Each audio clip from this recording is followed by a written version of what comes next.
Thank you everyone for opening this video and getting this whole process started. As you can see, I have opened a couple of the PDFs here to lead you through a little bit of the beginning of this. Um, After this video, it's a really good idea to read the things they carried PDF here, that this and everything else can be found right here. Scroll down, you will see the American War Unit, and in there, here are the PDFs, and here are the set of instructions. And the set of instructions entail, of course, watching what you're viewing now. The next thing will be to read this link on metafiction, and gives you some detail about what metafiction is and how Tim O'Brien constructed this. Then there will be the reader's guide, which I just showed you, and then the novel reading process that is connected to the Cornell Note Taker Word doc that you review first, and then find pages that you can use as support for the questions as they are designed to assist in the metafictional structure that O'Brien has designed to try to get, basically to get non-veterans to understand what it's like to be a soldier at war and the memories that go along with that.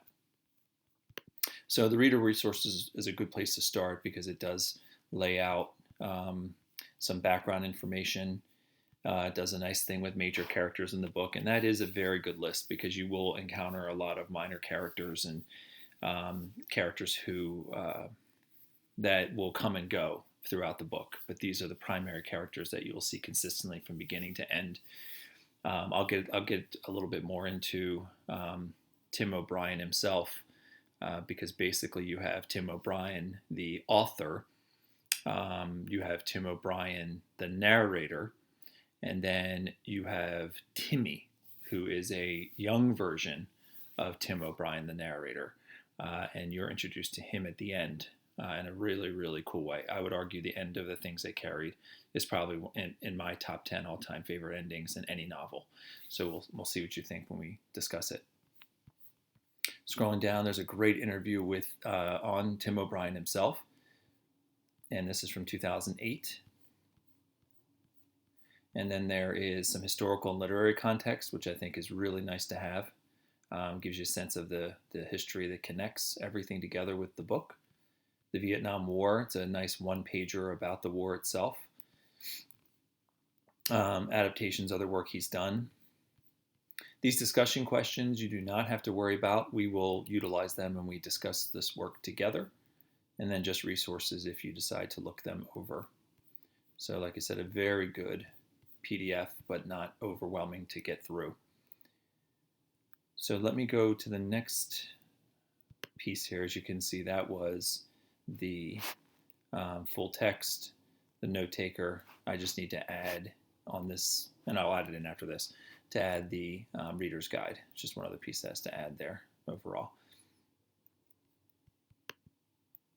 Now to go to the novel itself, this is the PDF version. You are welcome to obviously pick up your own copy of it and highlight and write in all you want. There's just no way we can access the books at school to get to you. So it's just a matter of how you want to handle this reading is, again, your call. But this PDF is the full text, so I'll go by the pages of the PDF when we discuss together. So even if you have your own copy of the book, just keep the PDF at the ready so we can work with it. I'm going to read to you something from page 7 of the PDF, which is roughly around page 13 of the book, if you decide to use the book.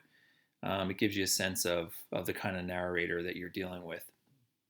As you remember, I've mentioned a couple times that this is probably in the top 5 of the most important narrators, first-person narrators we have in literature, at least American literature. You would think of Holden Caulfield, Nick Carraway, of the some that you've seen. I guess you could say Scout Finch too, in her own way, though her voice is from an older version of Scout to a younger version, which you see structures of that here in this book too. And then I would argue Tim O'Brien, the narrator. Now you're wondering why I keep calling him Tim O'Brien, the narrator. It's because you do have, like I said, Tim O'Brien, the writer, Tim O'Brien, the narrator, and Timmy, who we don't really need to worry about until the final chapter. So Tim O'Brien, the writer, will actually at times interrupt Tim O'Brien, the narrator, and talk to you in a chapter here, a chapter there, about the whole process of writing. Because he'll make an argument that to write about his experience is actually saving him, that writing has a purpose to save his soul in some ways. And that's important to note, because what's interesting about this is you have the narrator and the writer who are the same name. Scout is not the same name as Harper Lee. Obviously, Nick Carraway is not the same name as F. Scott Fitzgerald. And J.D. Salinger, Holden Caulfield. Are there arguments that those narrators are the voices of the authors? Yes, but they don't directly do that. With the things they carried, you do have a narrator and a writer with the same name. But what makes this interesting is there's an actual, almost best way to put it, conflict or tension between the author and the narrator, because the narrator, in essence, does not want to tell you the story.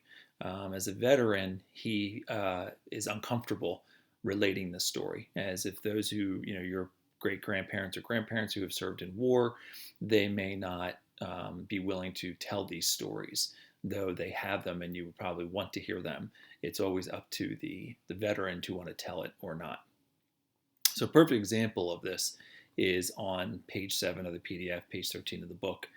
In earlier pages, you have a buildup of a storyline, of a short story within the major book. Now, here's a perfect example. The book's called The Things They Carried, but this chapter is called The Things They Carried, which may or may not be directly the same thing, because the novel title might be more metaphorical, and this particular chapter is more, literary, instead of it being or figurative instead of being literal, one of those or the other. But the key is to kind of pick this up. So you'll get yourself to this page, and he's kind of telling you the story of all the equipment that these soldiers had to carry. And on page 7, he goes to a story within a story, and it's right here where that little space is here. You can notice right here. So I'm going to read this to this so you get a sense of this. The things they carried were determined to some extent by superstition. Lieutenant Cross carried his good luck pebble. Dave Jensen carried a rabbit's foot. Norman Bowker, otherwise a very gentle person, carried a thumb that had been presented to him as a gift by Mitchell Sanders. The thumb was dark brown, rubbery to the touch, and weighed 4 ounces at most. It had been cut from a VC corpse, a boy of 15 or 16. They'd found him at the bottom of an irrigation ditch, badly burned, flies in his mouth and eyes. The boy wore black shorts and sandals. At the time of his death, he had been carrying a pouch of rice, a rifle, and 3 magazines of ammunition. You want my opinion, Mitchell Sanders said? There's a definite moral here. He put his hand on the dead boy's wrist. He was quiet for a time, as if counting a pulse, then patted the stomach, almost affectionately, and used Kiowa's hunting hatchet to remove the thumb. Henry Dobbins asked what the moral was. Moral? Moral. Sanders wrapped the thumb in toilet paper and handed it across to Norman Bowker. There was no blood. Smiling, he kicked the boy's head, watched the flies scatter, and said, "It's like that old TV show, Paladin. Have gun, will travel." Henry Dobbins thought about it. Yeah, well, he finally said, "I don't see no moral. There it is, man. Fuck off." So as you can see, your narrator, Tim O'Brien, has basically told you to F off. Now, he gave you as much as he wanted to give you up to that point. If you go past this space, which obviously I'm making you do, but if you go past this space and continue reading, the argument now is he's not going to hold back.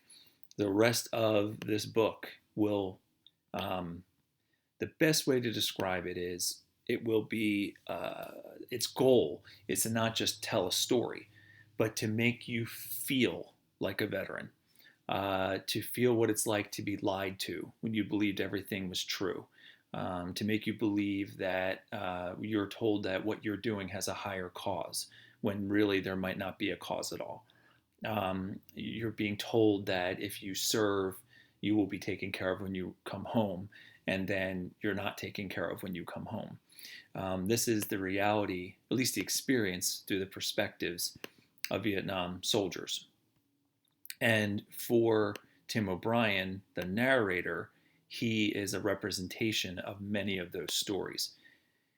Tim O'Brien, the author, will admit to you within, I guess, 50, 60 pages from here that he himself has not experienced these the way that he describes them, but he has heard the stories, and these stories are what he wants to bring to you so you can feel the whole reality of being a veteran, which is one of the big pieces of a metafictional story.